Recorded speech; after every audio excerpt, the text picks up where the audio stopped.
In the first fight, we had Brogan Walker against Veronica Hardy, the wife from Dan Hardy, former UFC fighter and title contender. Veronica had a first good 2 rounds where he clipped her opponent hard, had good moments in the ground also, and managed to finish the fight as a winner. Had her in the armbar also. Yeah. And in the next fight we had Ramiz Brahimaj with Albanian roots against Austin van der Voort, the OnlyFans star. So yeah. Van der Voort started good with some jabs, had a good head movement. Started his wrestling also, which is a credential from him, and took Brahimaj to the ground. But yeah, in the second round, Brahimaj clipped him hard with a high kick. Van der Voort got in the survival mode and started his wrestling again. But Brahimaj took him down and made him tap in the second round. Yeah, it was a great fight from him. Next fight we had Farid Basharat in the bantamweight class against Chris Gutierrez. And man, Gutierrez looked a little bit stiff, frozen, and fearful, I guess. In the first 2 rounds, Basharat did what he wanted with him and had no respect for him. But Gutierrez came out in the 3rd round like a real veteran, took him down after he hurt him, got his back, and he had a really competitive good 3rd round, but it wasn't enough in the whole picture for a win. I hope Gutierrez can bounce back from this loss, and let's see what's next for him in the future. So the next fight was a girl fight, Macy Chiasson versus Gianna Santos. But guys, I will be honest with you, I didn't watch the fight, so yeah. Then we had Nikolai Verendenikov from Kazakhstan against Bunahele Soriano. And man, I watched Verenkidov one fight from him, and he jumped the guillotine in this fight like 10 times. Also in this fight. This guy has like the lowest fight IQ I've seen in a long time.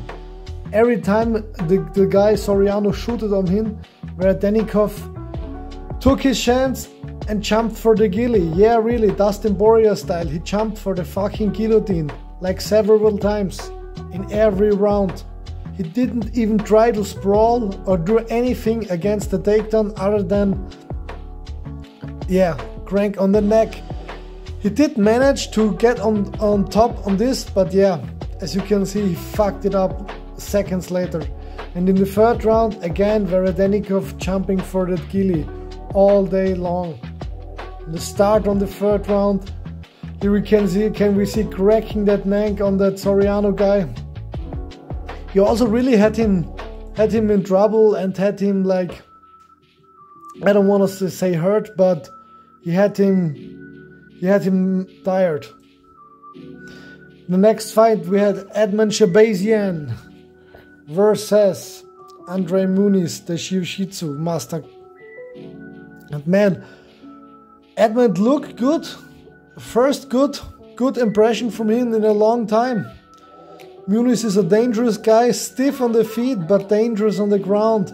And Edmund managed to finish him in the 1st round.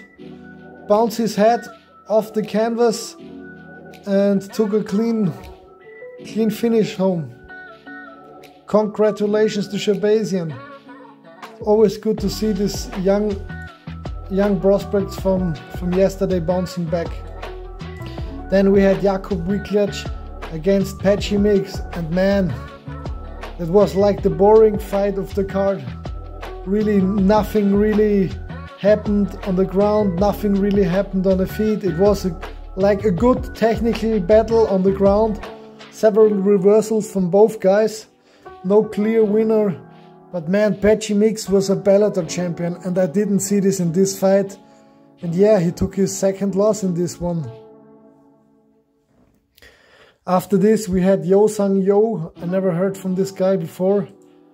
against the Brazilian Mike Tyson, Daniel Santos. I like this guy very much, clean boxing and good style. And in the first round, Santos had a little bit trouble of getting to Yo.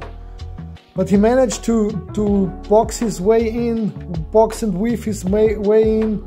So Yo did a little bit of show boxing here, but yeah, showboating here, wasn't really impressed with his performance. And Santos landed some heavy combinations, and Yo always backed with his chin straight in the air up. He backed up straight in the air with his chin in the start of the second round.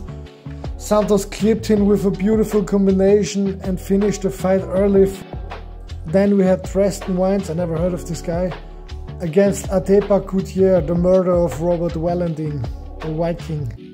And yeah, Wines was scared from the first second of the fight.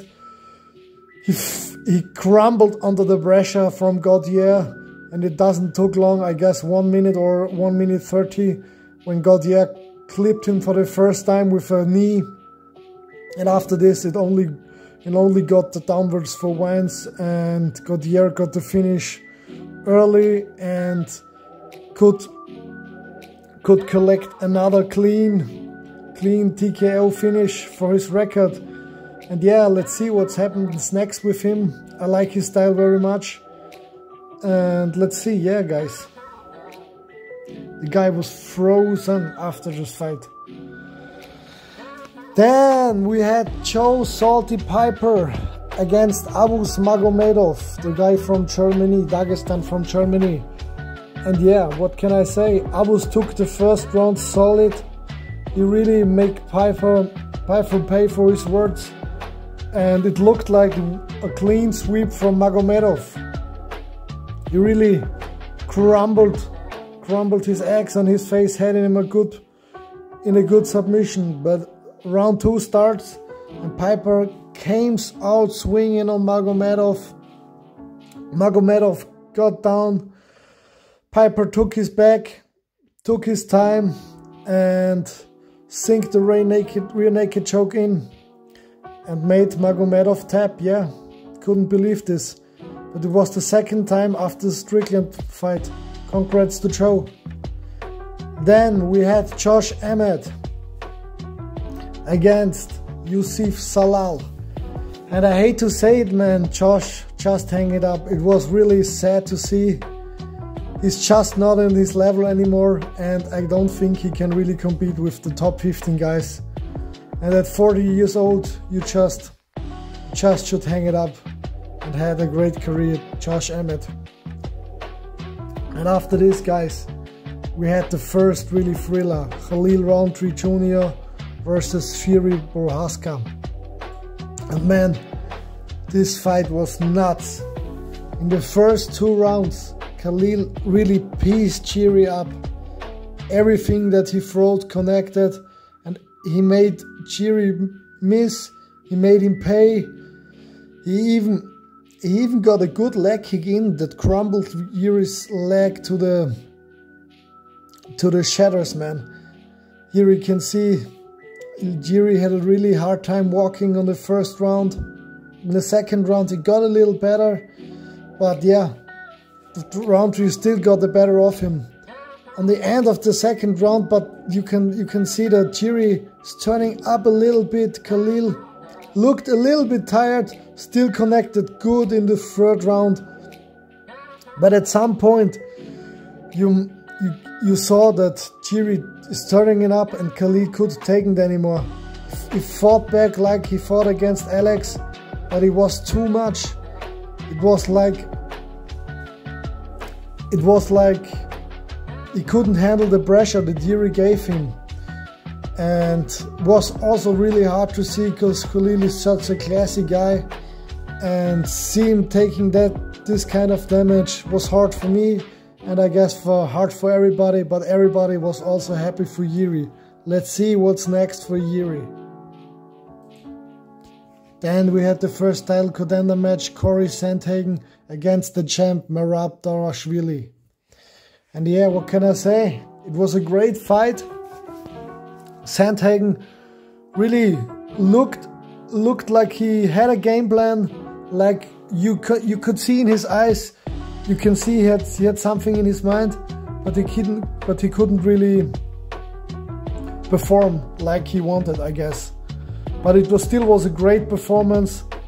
But I also have to say, Merab, his striking got really good at the last few fights. He clipped Corey like a couple of times. Okay, it's also because of the wrestling. Like you can see, he had over 20 takedowns in this fight.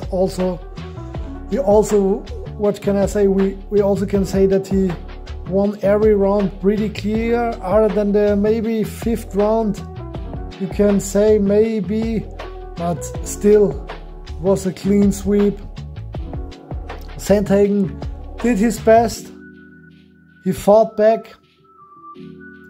He stood up a couple of times. He had his moments in the stand-up, but it wasn't enough for the champ. Merab is just on another level. His cardio is unmatched, I guess. So congrats to Merab. And let's see who he fights next. Maybe Umar? Let's see. And in the last fight we had Magomed Ankalaev versus Shama Alex Pereira. And yeah, everybody waited for this fight a long time. The last fight wasn't really Alex's best performance, but what can I say? He made pressure from second one, put him against the fence, landed a clean right hand on the chin, and Magomed crumbled. Alex finished and took back his belt. Yeah, he even did the same move what he did to Jamal Hill. And what can I say other than Shama?